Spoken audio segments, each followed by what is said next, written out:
What's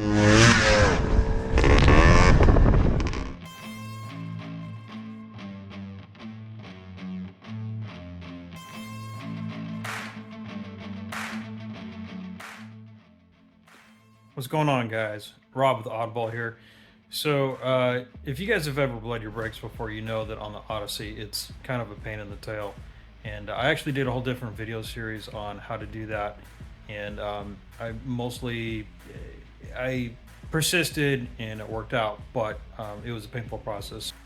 Anyway, so I was talking to one of the Honda dealer mechanics around in my local area here, and he gave me a really cool suggestion, and I thought I'd give it a try. So it seemed to actually work out really well. So I just want to show you guys how you guys can use the same thing and make it a lot easier for your brake bleeding.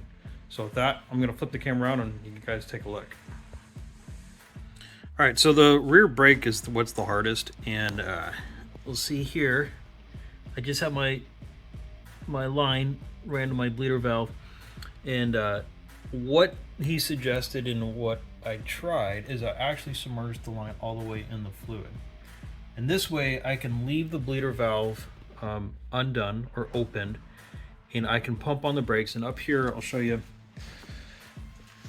this is a pretty handy tool. It comes with a brake bleeding kit, but it's this feeder here, this reservoir, and this keeps the reservoir topped up as you pump.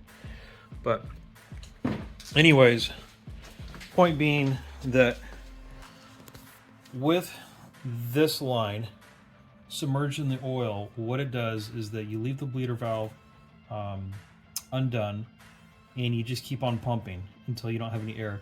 What's nice about this is that you don't have to keep on tightening this up, squeeze, squeeze, squeeze, loosen, bleed. That's kind of the traditional way of doing this.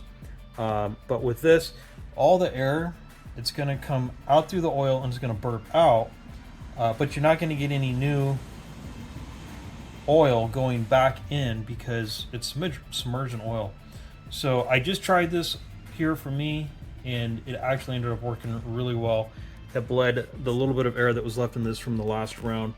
And so anyways, that's the trick. It seemed to work pretty good.